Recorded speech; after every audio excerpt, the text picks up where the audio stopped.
I took a drive late one night. What happened will haunt me for the rest of my life.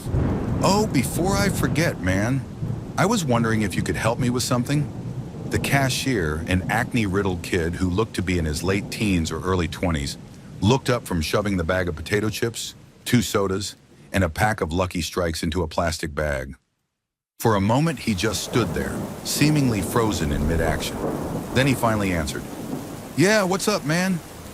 I let out a barely perceptible sigh. I'd been half afraid that I would be told to take a long walk off a short pier, to put it politely. Feeling relieved, I reached into my back pocket for what was there. You see, I seem to have, well, sort of gotten lost out here. I decided to take a late-night drive and ended up getting turned around on all these 2-lane back roads. I unfolded the map and set it on the counter so he and I could both see it before continuing. So, I was hoping you could point out on here roughly where we are, and more importantly, the way to get back to the main road. There was another long stretch of silence, and then the kid began to laugh, softly at first and then louder. "Dude, a paper map?" he managed out between wheezes.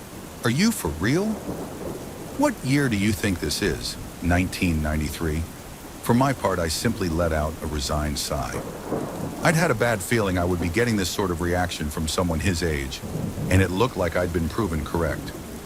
Can't say I didn't see it coming. He wiped tears from the corners of his eyes and looked at me. "Seriously, bro, don't you have GPS in your car or something?" he asked. Immediately, I hooked a thumb over my shoulder, pointing out the glass entry door at the beige sedan sitting at the gas pumps. "Not in a Honda Accord from 1979, I replied simply.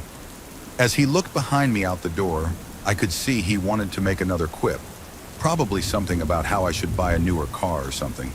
Thankfully, though, he kept it to himself. Instead, he leaned over the map and, still chuckling softly to himself, began looking at it. A few moments later, he snapped his fingers. "Ha! I still got it," he said proudly, then pushed his finger down near the middle of the map and looked up at me. "We're right about here, roughly 6 or 7 miles outside Placer." I leaned over the counter to see as he drew his finger away. "Here?" He nodded, and I pulled a pen out of my pocket, circling the area as a reminder once I left, then examined the map further. "Okay, so it seems I could take more than a few roads to get back to Interstate 5, right?" The kid nodded again, clearly already bored with the unusual interaction, by the slightly annoyed look which had begun to cross his face. "Sure," he said simply, then placed my bagged items on top of the map. "That'll be $14.50 for this, and $28.50 for the gas." I reached into my pocket and pulled my wallet out, withdrawing 3 20s and handing them to him. The register let out its trademark ding as it shot open, and he placed the bills in it before pulling out and handing me my change. Placing it and my wallet back into my pocket, I picked up the bag and folded the map back up. "Thanks for the help," I said as I turned to head out the door. "Yeah, no problem," I heard him mutter at me as I crossed to the front door and pushed it open. A small bell hung from the inside handle, jangled as I stepped outside and let the door swing shut behind me. The sounds of the refrigerators humming and the fluorescent lights softly buzzing was replaced by those of a summertime forest at night. Crickets and cicadas buzzed loudly in the grass around the store, almost overwhelming the buzzing sound of the lights over the pumps. The sound of an owl hooting loudly echoed through the trees, followed by the loud call of what had to be an elk. I inhaled the clean air before heading down the steps from my car. Pulling open the driver's door, I took one last look around before dropping into the driver's seat. "So, did you find out where we are?" asked a voice from the passenger seat. For a split second, a wave of confusion and panic swept over me, and I spun in my seat. It was immediately replaced by a wave of embarrassment, amplified as my friend began to let out a deep laugh. "Dude, were you in there that long that you forgot I was out here waiting for you?" Not wanting to admit I had done just that, I shook my head. "Nah, bro, not that. Just dealing with the kid in there was a major headache." He nodded sympathetically. Craig was one of my close friends. Ever since we'd met each other, we'd immediately clicked and had stuck with each other from that point on. And one thing we both loved to do was take late-night drives to nowhere, simply driving around with no destination in mind, listening to the radio and occasionally sharing a joint one of us would buy. This is the first time we've ever gotten lost, though. Ever. I reached into the bag, pulling out the bottle of Mr. Pibb and handing it to him. Here, I said simply, before pulling the Lucky Strikes out and chucking the rest into the back seat. Pulling the key from my pocket, I slid it into the ignition and turned it, the car's buzzer sounding as the dash lights came on. A moment later, the inline four quietly rumbled to life with its traditional burble. Tearing open the packaging, I pulled a cigarette from the pack and stuck it into the corner of my mouth before reaching to push in the car's cigarette lighter. As I did, I shot a glance back towards the store and froze. A small shiver shot down my spine as I realized the kid was standing at the door and staring out at us. What the actual hell?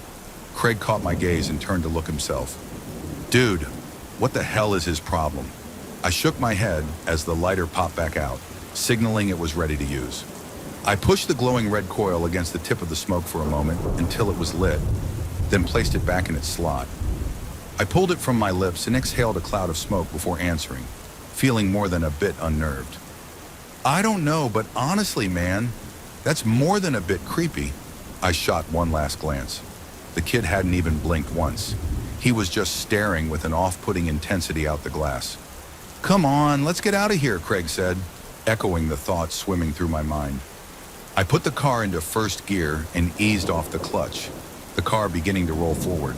Out of the corner of my eye, I saw him turn and shoot the bird at the kid as we slid out from under the lights into the dark. Prick, I heard him mumble. I turned the car left and began heading back the way we came. Well, the good thing is, yeah, I did find out where we are. I pulled the map from my pocket and handed it to my friend. I heard him fumbling for a moment, and then a small flashlight clicked on as he aimed it at the map. Dude, how did we make it almost as far east as Placer? He asked with a slightly astonished tone. Longer drive than normal, I guess, I answered, rolling down my window to flick the ashes from my smoke out. I shot a glance at the analog clock on the dashboard. 2:45 it read. I let out a small sigh. Great. Vanessa is likely worrying up a storm about us right now. Me, especially. Ever since we'd started dating 5 years ago, my girlfriend had always been rather apprehensive about my habit of taking long, late-night drives when I couldn't sleep. She always feared I'd get into an accident, either with another car, wrap my Honda around a tree, or hit an animal. Most of the time, I'd come home to find her sitting up waiting for me, worry clearly etched into her beautiful sapphire eyes. I bit my lips slightly. Hey, you think I should text Vanessa and let her know we're okay? I asked Craig. I heard him let out a snort. Honestly, bro, number I know the woman loves you to death, and I'm happy she cares so much, but she's got to learn you know what you're doing. Plus, you two need your space. It's not healthy how much time you two spend together. I flicked the remnants of the cigarette out the window and let out a snort of my own. It's called being in love, dude. You should try it sometime, I joked, causing him to let out a laugh. Nah, thanks. I enjoy being single too much.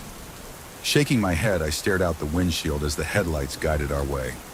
I felt a slight sense of unease creep up on me as I watched the two-lane road stretch out before us, the moon in the sky almost completely blocked by the trees over our heads. I hadn't seen another car on the road for 2 hours at least. Well, what did you expect, Derek? You drove into the boonies. There's only ghost towns out here. Why don't you try driving all the way to Idaho next time? Shaking my thoughts away, I fumbled in the center console for a moment before pulling out a mixtape. A bit of music would help me feel better. I pushed it into the car's cassette player and hit play. A moment later, the pounding bass and synths of Dance with the Dead's That House began blasting from the speakers. Craig let out a whoop of excitement. Dude, yes! That's the kind of tunes we need for a drive like this. He rolled down the passenger window, sticking his head out the window to whoop and holler into the night. I shook my head, unable to keep from grinning at his antics. Friggin' goofball. The playful mood helped settle my mind, and I felt myself relax into the seat, the tension flowing out of my body and out the window. For a few minutes, that's how things went. The road stretching out ahead of us and then disappearing into the blackness behind us, the music blasting out from the radio, and the soft roar of the engine in the background. I shot another look at the backlit clock. Now it read 5 minutes to 3. We should be at the highway in a minute. The thought released the last wisps of tension in my body and fumbled into the back seat for the bag, catching it with the tips of my fingers. I pulled my bottle of soda from it and, holding the bottle to the steering wheel, cracked the cap. I lifted it to my lips and took a swig, taking my eyes off the road for a split second to tilt my head back. I looked back at the road and nearly spit it all out onto the windshield. In the second I'd stopped looking, a figure had stepped out onto the road. I shouted, jamming my feet on the brake and clutch as hard as I could. The rear wheels of the car locked up, and the ear-piercing sound of squealing tires filled the cabin. To my horror, the tail end of the car began sliding out. Oh hell, no, no, no, no, no, no! For a few seconds, the world around us became a blur of shapes and colors, and I feared at any moment we'd smash into a tree or begin rolling. Thankfully, the car finally came to a stop with a screech of protest from the suspension. We were facing back the way we'd come. I could tell from the black lines on the road, which had once been the rubber of my tires. I gripped the steering wheel with almost a death grip, my heart furiously pounding in my chest. My breath came in short, ragged gasps. There was no movement in the car for a few seconds before Craig reached forward and snapped the music off. "Dude, what?" he shouted at me, his face looking as pale as mine must be. I didn't say a word to him. Instead, I pulled up on the handbrake, ripped off my seatbelt, and practically kicked the door open. Stepping out onto the pavement, I stepped to the front of the car on unsteady legs until I was squarely in between the headlight beams. I looked around, first at the road ahead, then at the forest on either side. There was nothing there. What the? I turned and looked behind me, over the roof of the car. The red glow of the taillights illuminated a few feet ahead, but beyond that, nothing but blackness. I turned again, looking out at the darkness beyond the branches. No movement disturbed the bushes and branches, and aside from the quiet hum of the car's engine, it was silent. I shook my head. Did I just imagine things? I shook it again. No, I know for a fact I didn't hallucinate.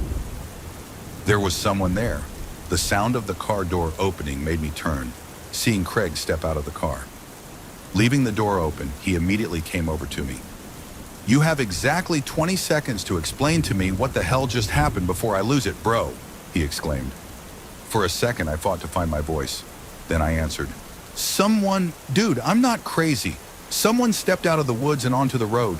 It looked like a chick. I thought I was gonna freaking hit her." I realized I'd been holding in a breath and let it out, trying desperately to get myself to relax. Craig gave me a confused look. "You serious, man?" I nodded. He pulled the flashlight he'd used to look at the map from his pocket and flicked it on, aiming it first at the tree line on one side of the road, then the other. After doing this a few times, he turned back to me. "Well, whoever it was, they're not there anymore." His brow furrowed. "But why would a chick be out here in the middle of nowhere?" he muttered, more to himself than me. I still answered, "I don't know, man. It's freaking Josephine County. For as many good people live out here, there's also a bunch of weirdos." I heard my friend let out a snort of laughter in reply, but something had caught my attention. A feeling which had slammed into me with all the weight of a Peterbilt. The feeling of eyes boring into the back of my skull. I spun around, looking back towards the car and seeing nothing there. But the feeling remained, and I didn't like it one bit. Especially when the feeling came again, this time from the direction I'd just been facing a moment ago. Realization dawned on me, and I felt a shiver shoot up my spine, along with the flicker of fear. "Oh, no," I whispered. Craig turned to look at me. "What?" he asked, seeing the look on my face. He repeated, "What?" I looked up at him, speaking with a bit of a weak voice. "Let's get back in the car, right now." He didn't argue, thankfully. He was already moving for the open passenger door, and I matched his pace as the feeling of being watched intensified, as if someone were rapidly approaching from the woods. Oh, hell. I broke, first into a run, then a full-out sprint for the last 10 feet, tearing at the door handle and practically launching myself into the driver's seat. Slamming the door closed behind me, I jammed down on the door lock, seeing Craig do the same. He turned to me, his face hidden in the dark, but his voice giving a perfect mental image of it. "What the hell was that, man?" The tone of it gave away the fact he'd felt, even for the briefest of moments, the same feeling of dread and fear I'd had. "You remember those videos of people driving on empty roads in the middle of the night, only to have someone step into the road and get them to stop?" I asked. A sharp intake of breath came from the passenger seat before he answered, finishing my thought. "And then a bunch of people spring out of the woods trying to ambush them. Oh, no. My thoughts exactly. Time to friggin' leave." I released the parking brake, pulling on my seatbelt and jamming the car into first gear. The tires chirped as I hit the gas, and a moment later, we were accelerating away. As we did, the feeling of being watched rapidly fell away to nothing, and I allowed myself to let out a relieved sigh. We drove in silence for another few minutes before I finally spoke again. "I think we're in the clear, man." Craig let out a soft laugh. I nodded, then reached for the soda which had fallen, wedging itself by the parking brake. Snatching it up, I uncapped it and took another swig, the still cool liquid feeling amazing going down my throat. Recapping and dropping it behind me into the back seat, I let a laugh of my own. "I don't mean to be a Debbie Downer, Craig, but I think after this, I may take a bit of a break from late-night drives for a bit. This just got under my skin too much." For a few moments, longer than I thought, there was nothing, and then he answered, "As much as that sucks, bro, I can understand. No problem at all." I thought I could detect a small tone of sadness in his voice, along with something else I couldn't place, but then I heard him sit up straight. "Hey, Jake?" he asked, a bit of a concerned tone now etched into it. "Yeah?" I heard him draw another breath. Shouldn't we be to the highway by now? Or at least see the lights of passing cars?" I hadn't been fully concentrating on anything except the next stretch of road in my headlights, but at his words I jerked my head to look beyond them. What the actual hell? He was right. The lights of cars and trucks flashing by on the freeway should be visible through the dark. I clearly remembered looking in my side view mirror as we turned onto the road from the highway, seeing the ever-present white and red glows zipping by both ways at close to the same distance we were now. That wasn't the case anymore. All I could see in front of us was darkness. Darkness and the woods on either side of the road. For a moment, I lifted my foot off the accelerator, letting the car slow down a little as my brain whirred. He's got to be mistaken. Hell, I've got to be mistaken. We just haven't gotten close enough to the highway yet. You know these old roads, Derek. They often end up longer than they first look. Feeling somewhat relieved by the thought, I said it out loud to Craig. He nodded, but I could tell he wasn't completely convinced. And, for that matter, as much as I repeated it mentally to myself, I couldn't completely convince myself either. It was as if seeing the woman step in the road had shaken me more than I'd first thought. Pushing back down on the gas, I shifted into fourth gear and watched the speedometer flirt with 55 miles an hour. For a few minutes more, neither one of us saw anything as we drove in silence. And then Craig let out a cry. "There! A light!" For a moment, a surge of hope welled up inside me, and I craned over the steering wheel, looking to see the highway. It was dashed as I saw it was only a streetlight, standing solitary guard on the side of the road like a sentry. Beneath it stood an old worn sign which seemed to have been shot at many times with both BB pellets and actual bullets. I slowed the car some as it came towards us so I could read it, and felt a wave of confusion fall over me.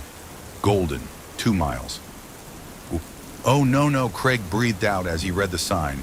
It passed by us, the streetlight momentarily bathing the interior of the car in light and showing the confused, worried look on his face. How did we end up by Golden? Golden is a ghost town, one which attracts visitors every year to check out the standing buildings. It was a mining town which had a population of a few hundred people. But once the prospects dried up in the early to mid-20th century, it became the ghost town it is today. Its biggest claim to fame nowadays was being featured on Ghost Adventures a few years back. Craig repeated his question, but I wasn't able to answer him. My thoughts were racing inside my head. There's no freaking way. Golden is miles to the north of Placer. There are no roads connecting the two areas, from what I saw on the map. Not to mention, we've been driving in a straight line since leaving the gas station. "I honestly don't know, man," I finally answered, my voice conveying how rattled I truly was. In the car's dark interior, I saw him put his head in his hands.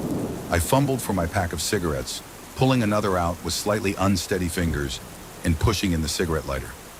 A moment later, the turnoff for the ghost town flashed by on the right. I saw the dark, hulking shape of the church's spire rising out of the dark for a moment. Then it was behind us. The lighter popped out, and I pressed it to the smoke, lighting it and putting it back. I decided I needed to try and calm the rising tension that was filling the car's interior. Look, however we ended up here, man, the fact is, we can't be far now from the highway. So let's just keep our wits about us. Keep calm, and when we get back to my place, you, me, and Vanessa can have a good laugh over this. Sound good? I heard my friend take a deep breath, then let it out in a whoosh. Okay, yeah, that sounds like a plan. He let out a soft laugh, and I felt him pat my shoulder. Thanks, Derek. You are seriously a good friend. Glad I've got you. I nodded, then realized he may not be able to see it in the dark. No problem, man, I said. I looked at the clock. 3 a.m. Only 5 minutes had passed since I'd last looked at it, and yet it felt more like it had been 30. Time seems different when you're stressed. For a few minutes, there was only darkness, and then a light appeared in the distance. Ha! There we go, I exclaimed. I waited to see the sign for the on-ramp appear and felt a shiver shoot up my spine as the sign for Golden flew by again. That's... what? Craig didn't say anything, but I felt him stiffen in the passenger seat, showing he'd seen it as well. As the streetlight and sign disappeared behind us, a feeling began to creep up on me. Another shiver shot up my spine as I realized that it was the same feeling I'd had when we'd gotten out of the car. The feeling of eyes on me. My eyes shifted to the blur of trees on either side of the car, but I saw no one out there. The turnoff for the ghost town approached again. I heard Craig let out another deep breath. Derek, pull over, please, he said simply. His voice was shaking, and as much as I didn't want to stop, I did as he asked, pulling over just before the turnoff. He ripped his seatbelt off, shoving the door open and stepping out. I watched him stride to the front of the car and stand there for a minute. He seemed to start shaking a bit, and I realized just how much this was getting to him. I unbuckled my seatbelt and reached for the door handle when I glanced at the clock and froze. The clock was still showing 3 a.m. The hands hadn't moved at all. A feeling of shock washed over me like a wave as I tapped it with my fingers to see if it was merely stuck. But it refused to begin moving again. Okay, what the actual is going on? I whispered to myself. I reached into my pocket, fishing out my phone and turning on the screen. Like the clock, it too showed the time as 3 a.m. The feeling of being watched began to intensify, and I glanced at Craig standing in the dark before looking down, beginning to type a text out to Vanessa. Hey baby girl, just wanted to let you know that Craig and I are okay. We're trying to get back to the highway, but have gotten a bit turned around out here. Do me a favor, and if I don't text you again in 15 minutes, text me back, okay? I love you. I replaced the phone in my pocket. I knew I should have been more honest, but I was beginning to feel a little freaked out about the weird situation. I didn't want to worry her any more than necessary, as it would make me start to freak out worse. Pushing open the door, I got out and walked around, stopping near the front right headlight. Dude, you all right? I asked him after a moment. He didn't answer, but happily he seemed to have stopped shaking. I repeated my question. When he didn't answer my second and third calls, I began to feel a new sensation creep up on me, a potent mixture of dread and fear. Craig, dude, you're creeping me the fuck out. Please say something. He finally turned to look at me, and in the semi-glow of the headlights, I saw his face had gone a bit pale. He raised a finger and pointed, saying only a single word. Look! My eyes followed where he had gestured, and I began to feel like someone had dumped a bucket of ice water over my head. The cigarette dangling from my lips fell from my mouth to the ground. Standing about 50 feet away, just inside the tree line, was a figure. It was drenched in gloom, but with a gasp, I realized it was the same woman who'd nearly caused me to wreck. Oh no, sideways, man. I swallowed, finding my voice. We should get back in the car, Craig. He nodded almost immediately. I think you might be right, he answered, his voice wavering. Not taking our eyes off the figure, we slowly backed up until we reached our respective doors and climbed in. I didn't even bother pulling my seatbelt on. I just jammed the gear shifter into first and floored it.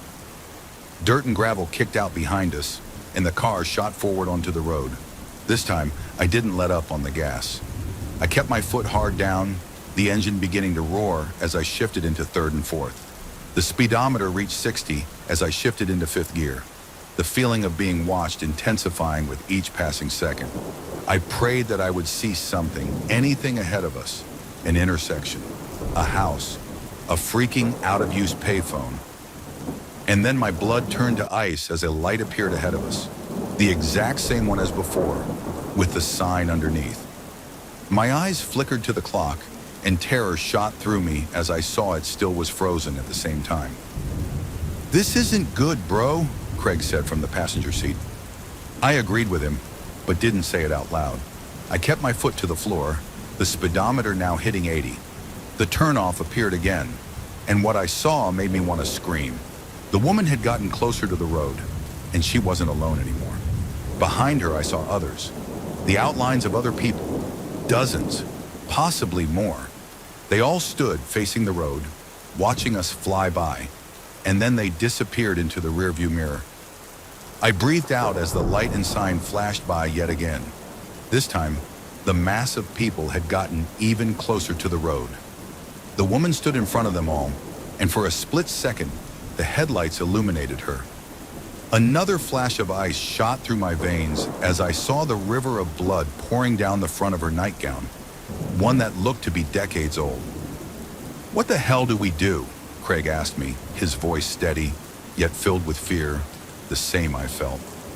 I just shook my head. "I don't know, man," was all I could say. The streetlight began to appear again when I felt my phone vibrate in my pocket, causing me to nearly slam on the brakes in surprise. I fumbled in my pocket for it, seeing Craig look over at me. I texted Vanessa when we stopped, told her to reply back in a few minutes. Now I think I'm going to tell her to call the cops or something. He didn't reply, instead turning to look out the windshield at the approaching light. Flicking my eyes from the phone screen to the road and back, I forced myself to not look at the turnoff as we zoomed past the light. I didn't want to see how close those ghosts, demons, whatever they were, had gotten to the road. I flipped my finger, pushing away the lock screen and tapping on the messenger icon as the light began to appear once more. Vanessa's message automatically opened, and for a moment, relief like I'd never felt surged through me at the small bit of normalcy I had in my grasp. I froze. I didn't even look up at the road. I couldn't. My eyes were locked on the single sentence, reading and rereading it. A wave of confusion passed over me. Enough, I spoke aloud. Craig spoke up. "What? What did she say?" I didn't answer him. My mind was racing at 1,000,000 miles an hour, trying to understand. But it was like I was hitting a mental wall. I tried to think of something else as another thought came to me. But again, the same block was coming to me. As it did, a new wave of fear began to rise up in me. One for an entirely new reason, then the terrifying loop flying by outside. The speedometer now showed we were doing 90. And then Craig spoke. "Can I ask you a question, man?" Ice filled every vein in my body. Not at his question, but at his voice. It was different. Gone was the fear and tension he'd had not even a minute ago. Now he just sounded flat. No, not flat. I couldn't tell why, but the way his tone was, it almost made me feel like he was smiling. Another shiver cascaded up my spine as I finally forced myself to answer, my mouth dry as cotton. "What?" he answered as we began to fly under the streetlight. "Are you scared?" For whatever reason, the question made me turn to look at him, just as the light whizzed over us. For a split second, the car's interior became illuminated again. My eyes locked with his. The light flew by. The turnoff appeared again, and for a moment, my eyes flicked up to see that the woman was right next to the road, bathed completely in the headlights. I finally caught a glimpse of her face, and then I was screaming, my fingers tearing at the door handle as the car swerved to the right. I saw a tree flying towards the windshield. I didn't think. I just forced the door open and leapt out. The ground rapidly flew up to meet me. Darkness. I woke up in a hospital room, a bandage covering my head and one arm in a sling. My chest felt like it was on fire as well. The first thing I saw was Vanessa, who upon seeing me wake up, burst into tears and wrapped her arm around me. A few moments later, the doctor came in. He told me that I was a lucky man. Apparently, I'd gotten away with only a gash in my head requiring staples, severely bruised ribs, and a broken arm. Shocking for having dove out of a car at what appeared to be tremendous speed, he said, raising an eyebrow. Then he told me the police wanted to speak to me. He showed them in and 2 officers entered, asking me many questions. I told them exactly what had happened. Well, except for 2 small details anyways. They appeared to take my account seriously and promised to look into it. We've, had some reports similar to yours, sir. One of them answered tentatively. Then they told me how I'd been found. How a father and son who owned a gas station nearby had been out driving and had come across first my destroyed Honda, which had wrapped itself around a tree, and then some, and then, lying unconscious in the grassy ditch, me. They didn't say who they'd been, but I had a fair idea who they'd been. At least the son anyways. That night was 3 months ago. I've been at home, resting and healing this entire time. It's given me plenty of time to think, plenty of time to process everything. I try not to think about that night, about any of it. I feel like I'll go insane if I do, especially after the police told me that they found nobody else at the scene of the wreck, only the passenger door hanging open. But I've had to, after receiving an email from an unknown address. One claiming to be the son, the kid I saw in the gas station that night. He told me things that his father told him he'd seen for years, that he didn't believe at all, until that night. When he looked out the door at my car, that's when he'd frantically called his father. As I type this out, I feel myself begin to violently shake, remembering the woman's face, indeed a ghost as it flashed in the headlights. The look of horror plastered there as she frantically waved at me to get my attention. The same look the others must have had. Remembering turning to look at Craig as the light flickered over and seeing the smile on his face. A smile wider than any human being's could possibly be, filled with shark-like teeth as black eyes stared hungrily at me. The same shark-like smile the kid told me he'd been flashed as I'd pulled away. But mostly I remember the single line of text Vanessa sent me. What caused me to rack my brain, trying frantically to recall my friendship with the figure sitting opposite me, and horror filling me as I realized I couldn't think of one single memory. What will keep me from... Of course, don't forget to subscribe to Dark Whispers for spine-chilling stories that will keep you up at night.